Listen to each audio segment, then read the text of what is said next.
If you take up your cross, If you take up your cross, you can't say that I lied. say that I lied. There's always a chance. You could be crucified. Crucified.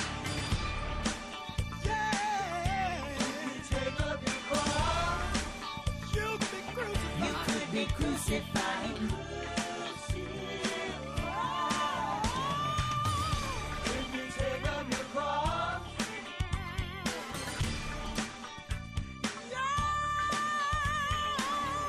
If you take up your cross. Hey everybody, Justin Ryan here, and I've got Marsha Stevens-Pino with me, and we are here for week 6 of our Webisode Wednesdays. It'll be the final one for now, I guess, till we get to do some more. Oh, week 6 of the second section. I get what you're saying. Okay. Yeah. So, today we're going to talk about something that I think is probably one of the biggest questions and things that I struggle with, just because, to me, I don't understand, because, I think sometimes, especially for young people, you can get into that whole thing where you can feel like you're too gay to be Christian, or you feel like you're too Christian that you can't be gay, and there's never a place where you can finally look at both of them and say, I can be Christian and gay and be young and be okay. And that's why there's not a whole lot of people my age or younger in a lot of our churches that are gay.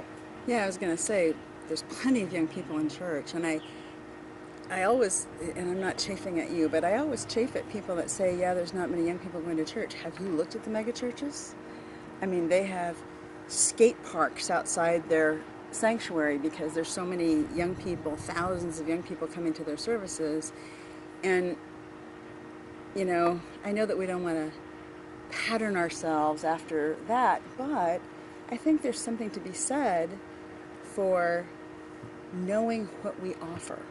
Yeah. Because the first time that I went to an evangelical church, they had this goofy little presentation where, I don't know, don't tell me, I'm going to date myself, I understand.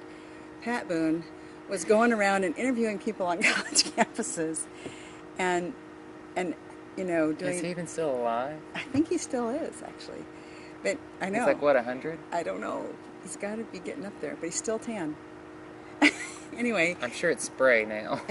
So they're having this conversation, but I think it was clear that they thought the conversations that he was having with people about Jesus weren't going to be interesting enough.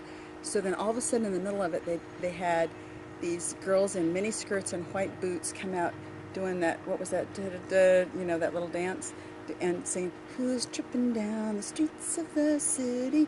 Like they had to have a little pop song in there.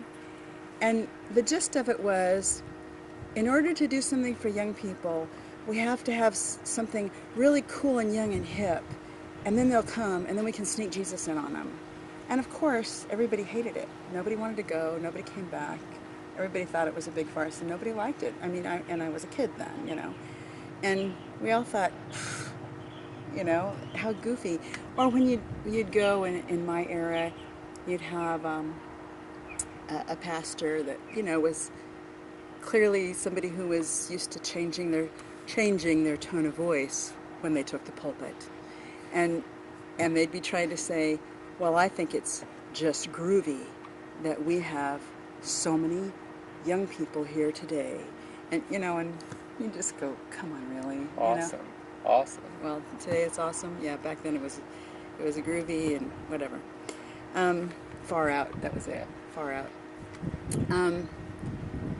The places that kids went to, though, were the places where there really was something for kids, where we just got to go be ourselves.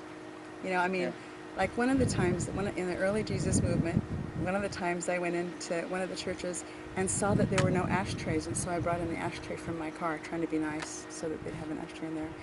And nobody freaked out, nobody came over and told me, no smoking! Somebody just came over and said, oh, you know what, actually we don't do that in here, but that was so sweet of you to think of it. But we'll, anything like that, we just wait till afterwards and go off the property, just, out of respect. So that's how we do it here. And it was just like, I wasn't mortified. you know? Yeah. It's just like, oh, okay. And yet, still they had, you know, music that spoke to me. They had not music that was just, you know, girls doing the little hip hop and doing a pop song, but actual music that talked to me about, you know, what other people had been through and letting me kind of know what they were going through. Maybe I could see something in that. And I think that today, so many churches kind of want young people at any cost. So we'll do pop concerts, and we'll have, you know, it's almost like we want to be a gay drop-in center, a gay youth drop-in center. Go make a community gay youth drop-in center. That's not church. You know, if people are coming to church, it's because they have a longing in their heart for what's going on with them and God. And if we can offer them answers about what's going on with them and God, then I think people will start to come. One of the things that we talked about that I felt really frustrated with that MCC doesn't realize, for those of you who don't know, MCC is Metropolitan Community Church, and most of their 40-year history, they've been known as a gay church. Now they try to kind of move out of that and be a justice church, and you know, and I admire the, you know, wanting to reach out and stuff. But the truth is that everybody really knows that's the gay church, you know? Well, that's a plus. Because if I'm a young person and I want to know if I'm going to go to hell like my parents said, even though I go to, let's say, a UCC that says they're open and affirming and they have a big comma on the front of their building, so I know that that means they're a gay church, that they let gay people come, I still have to come out. Yeah. I still have to come in and they're going to go, hi, hey, where are your parents? What you doing here? You know, and I'm going to have to say, I'm gay. You know, we're talking about kids. Yeah. We're talking about kids who haven't even told their friends sometimes. The benefit that I think MCC needs to get on board with is pretty much when you walk in the door of an MCC, you're gay. People know it. You don't have to announce it. You pretty much kind of have to announce it if you're not gay. And so there's kind of a benefit to that. So a young person coming in kind of doesn't have to come out there, because just walking in the doors, they've kind of let everybody know. And now they can hear about God. And I've talked to so many young people who have kind of, just like the rest of us, come sneak into the back door of an MCC and sit in the very back row and go, oh my God, I hope the lightning doesn't strike anybody else on the way by. Or the building doesn't go up in flames when I walk through the door. But then they found a place there, then they found a way. Absolutely. And I think that the other thing that we've got to remember is we're church. We have a different message. We don't just we're not just the gay drop-in center where you're okay here. We're not just the gay drop-in center where people will like you here. We're not just the gay drop-in center where people want to know that you're safe here. We're a place that offers you something bigger than yourself, bigger than us, something that you can leave and take with you wherever you go. A spirit of strength, a spirit of holiness, a spirit of wholeness that you can put on here and take out into a world that's not the same. And we need to know that that's what we offer. And the kids that come in need to know that that's what we offer. Otherwise, we're just a gay drop-in center. There's one of us. Yeah, I totally agree with you. You know, people know that when I came out, you know, it was hard. I mean, I was 17 years old. I didn't know anything. I, you know, grew up in church, and that was the thing that I was looking for. You know, but of course, I didn't think I'd ever find it. Somehow I found my way to the doors of an MCC, and like I said, you show up late, you think that nobody's gonna, you know, whatever, but you kind of sort of know going into it that there's not a whole lot of, you don't have to put on a big, you know, front to go in and try to be something that you're not, because you've already done that for the first 17 years of your life.